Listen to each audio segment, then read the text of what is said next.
Hi കൂട്ടുകാരെ, സ്ത്രീകളുടെ ശബരിമല എന്നറിയപ്പെടുന്ന ആറ്റുകാൽ ക്ഷേത്രത്തിലെ പൊങ്കാല മഹോത്സവവുമായി ബന്ധപ്പെട്ടുള്ള വിശേഷങ്ങളാണ് ഇന്ന് ഞാൻ നിങ്ങളുമായി പങ്കുവെക്കുന്നത്. അപ്പോൾ നമുക്ക് നേരെ വീഡിയോയിലേക്ക് പോകാം.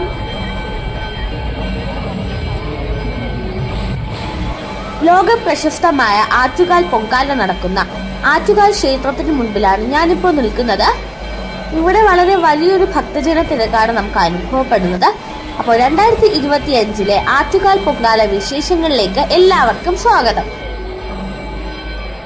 2025 പൊങ്കാല നടക്കുന്നത് മാർച്ച് മാസം 13-ാം തീയതിയാണ്. രാവിലെ 10:15 അടുപ്പുകെട്ട്. അടുപ്പുകെട്ട് എന്ന് പറയുന്നത് പൊങ്കാല അടുപ്പിലേക്ക് തീ പകരുന്നതിനെയാണ്. കൂടാതെ തന്നെ ഉച്ചയ്ക്ക് 1:15 പൊങ്കാല നിവേദ്യം. പൊങ്കാലയ്ക്ക് 2 ദിവസം മുമ്പുള്ള ക്ഷേത്രത്തിലെ കാഴ്ചകളാണ് നിങ്ങൾ ഇപ്പോൾ കണ്ടുകൊണ്ടിരിക്കുന്നത്. ഈ 2 ദിവസം മുമ്പ് തന്നെ ഇത്രയും അധികം ആളുകളാണ് ഇവിടെ ദേവിയെ ദർശിക്കാനായി എത്തിയിരിക്കുന്നത്. ഇപ്പോൾ ദീപാരാധന സമയമാണ്. ആയിരക്കണക്കിന് ജനങ്ങളാണ് ദീപാരാധന തൊഴാനും അമ്മയെ കാണാനും ഒക്കെയായി ഇവിടെ എത്തിയിരിക്കുന്നത്. പൊങ്കാല എന്ന് പറയുന്നത് കേരളത്തിലെയും തമിഴ്നാട്ടിലെയും കൊയ്ത്തുത്സവമാണ്. പൊങ്കാല എന്ന വാക്കിനർത്ഥം തന്നെ തിളച്ചു മറിയുക എന്നാണ്. മനമുരുകി കരയുന്ന അമ്മമാരുടെ മനസ്സിൽ മാതൃസ്നേഹം നിറഞ്ഞു തുളുമ്പുന്ന നൈവേദ്യമാണ് ഓരോ പൊങ്കാലയും. ആറ്റുകാൽ പൊങ്കാലയിൽ പ്രധാനമായും 3 വിഭവങ്ങളാണുള്ളത്.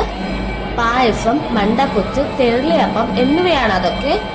തെക്കൻ കേരളത്തിൽ തെരളിയപ്പം എന്നാണ് അറിയപ്പെടുന്നതെങ്കിലും മറ്റു പല സ്ഥലങ്ങളിലും തെരളിയപ്പം, കുമ്പിളപ്പം എന്ന പേരിലാണ് അറിയപ്പെടുന്നത്. സാധാരണ മറ്റുള്ള ക്ഷേത്രങ്ങളിലെല്ലാം ശർക്കര പായസമാണ് നിവേദിക്കാറുള്ളത്.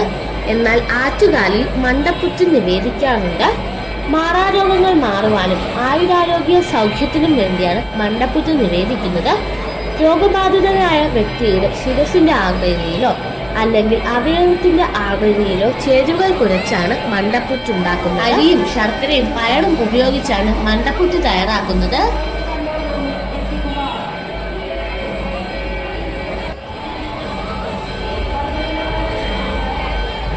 ആറ്റുകാൽ അമ്മയുടെ തിരുനടയിൽ എത്തുന്ന ഭക്തജനങ്ങൾ ചെയ്യുന്ന മറ്റൊരു പ്രധാന വഴിപാടാണ് നാരങ്ങ വിളക്ക് കത്തിക്കുന്നത്. അങ്ങനെ ഞങ്ങൾ നാരങ്ങ വിളക്ക് കത്തിക്കാനായി എത്തിയപ്പോഴാണ് വഴിപാട് കൗണ്ടറിലൊക്കെ വലിയ തിരക്ക് കണ്ടത്. അങ്ങനെ ഞങ്ങൾ നോക്കുമ്പോഴാണ് ഈ കാണുന്ന പുതിയ സംവിധാനം കണ്ടത്. ഇവിടെ നമുക്ക് ഡിജിറ്റലായി തന്നെ വേണ്ട വഴിപാട് സെലക്ട് ചെയ്ത് QR കോഡ് വഴി പണം അടച്ച് റെസിപ്റ്റ് വാങ്ങിക്കാൻ പറ്റും. അങ്ങനെ നമുക്ക് എളുപ്പത്തിൽ നാരങ്ങ വിളക്ക് കത്തിക്കാനും പറ്റും.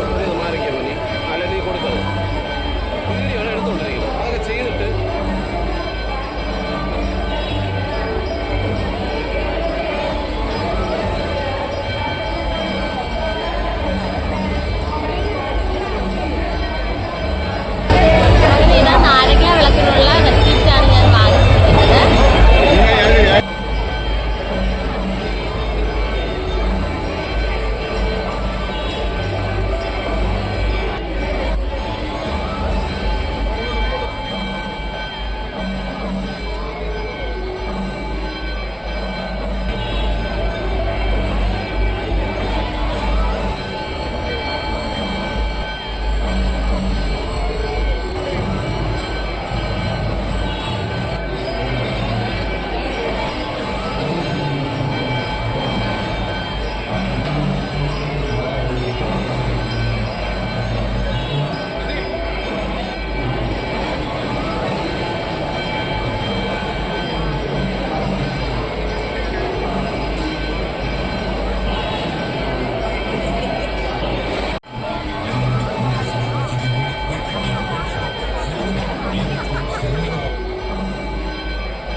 ആറ്റുകാൽ ക്ഷേത്രത്തിൽ ഉത്സവത്തോടനുബന്ധിച്ച് 3 സ്റ്റേജുകളാണുള്ളത്.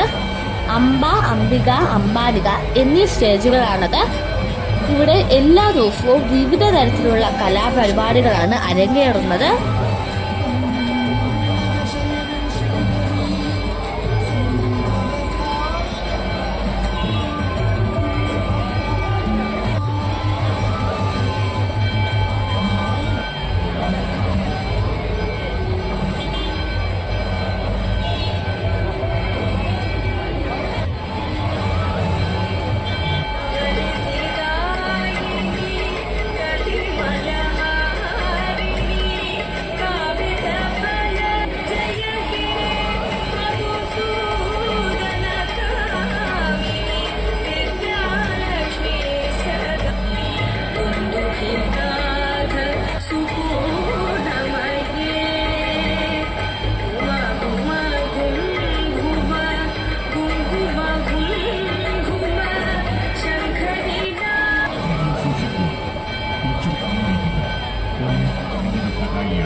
പൊങ്കാല മഹോത്സവത്തിന് പകൽ 1:15 പൊങ്കാല നിവേദിക്കുമെങ്കിലും പൊങ്കാല മഹോത്സവം അവസാനിക്കുന്നത് തൊട്ടടുത്ത ദിവസമായ വെള്ളിയാഴ്ച രാത്രി 1 മണിക്കാണ്. പൊങ്കാല ഇടുന്നതിന്റെ അന്ന് രാത്രി 7:45 കുത്തിയോട്ടവും ചൂഴൽക്കുത്തും ക്ഷേത്രത്തിൽ നടക്കും. കൂടാതെ തന്നെ അന്ന് രാത്രി 11:15 ദേവിയുടെ പുറത്തെഴുന്നള്ളിപ്പുണ്ടാകും. തൊട്ടടുത്ത ദിവസമായ വെള്ളിയാഴ്ച രാവിലെയാണ് ദേവിയുടെ അകത്തെഴുന്നള്ളിപ്പ് നടക്കുക. അന്ന് രാത്രി, അതായത് വെള്ളിയാഴ്ച രാത്രിയിലാണ് ദേവിയുടെ കാപ്പരിക്കൽ ചടങ്ങ് നടക്കുന്നത്. അത് ഏകദേശം ഒരു 10 മണിക്കാണ് നടക്കുന്നത്.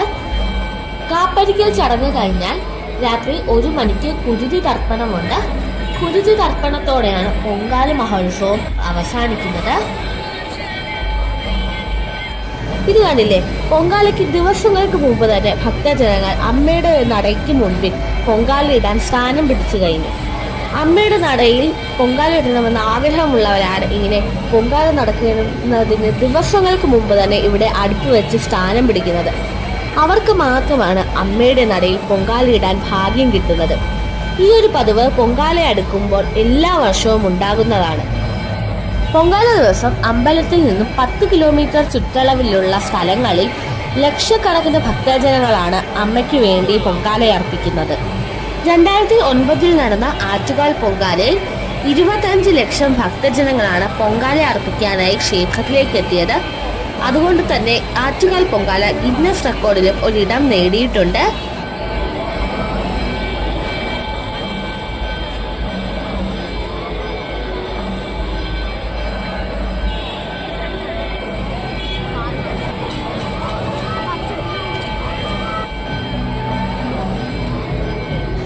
ഒരു നാട് മുഴുവൻ ഉത്സവത്തിന്റെ പേരിൽ ഒന്നിക്കുന്ന കാഴ്ചയാണ് നമുക്ക് ആറ്റുകാലിൽ നിന്നും കാണാൻ കഴിയുന്നത്.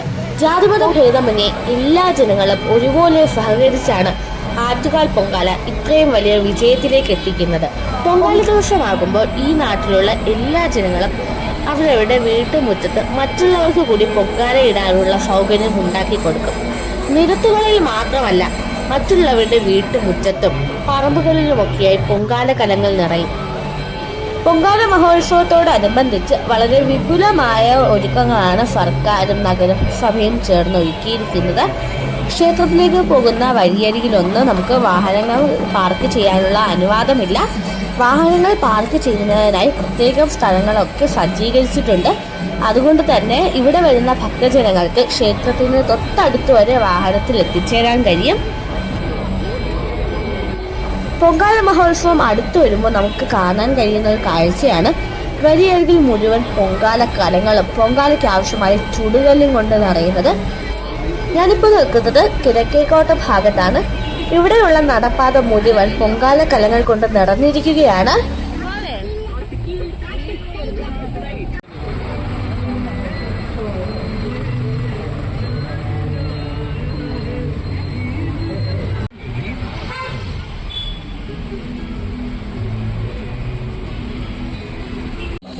ആറ്റുകാൽ പൊങ്കാലയോടനുബന്ധിച്ച് കാണാൻ പറ്റുന്ന മറ്റൊരു പ്രധാന കാഴ്ചയാണ് ഈ വിളക്കുകെട്ട് എന്ന് പറയുന്നത്. ആറ്റുകാൽ ക്ഷേത്രത്തിനടുത്തുള്ള നിരവധി സ്ഥലങ്ങളിൽ നിന്നും ഇതുപോലുള്ള വിളക്കുകെട്ടുകൾ ദേവിയെ കാണാനായി ക്ഷേത്രത്തിലേക്ക് പോകാറുണ്ട്. ഈ ഒരു വിളക്കുകെട്ട് എല്ലാ വർഷവും പൊങ്കാലയുടെ തലേ ദിവസം വരെ പല പല സ്ഥലങ്ങളിൽ നിന്നും ക്ഷേത്രത്തിലേക്ക് പോകാറുണ്ട്.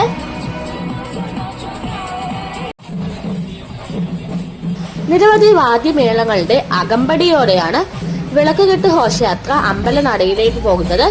ഈ വിളക്കുകെട്ട് ഘോഷയാത്ര വരുന്നത് കാണാൻ ധാരാളം ആളുകളാണ് റോഡിന് ഇരുവശവും കാത്തിരിക്കുന്നത്. ഞങ്ങൾ അമ്പലത്തിൽ നിന്നും ദർശനം കഴിഞ്ഞ് തിരിച്ച് വീട്ടിലേക്ക് പോകുന്ന വഴിയാണ് ഈ വിളക്കുകെട്ടുകളൊക്കെ കണ്ടത്.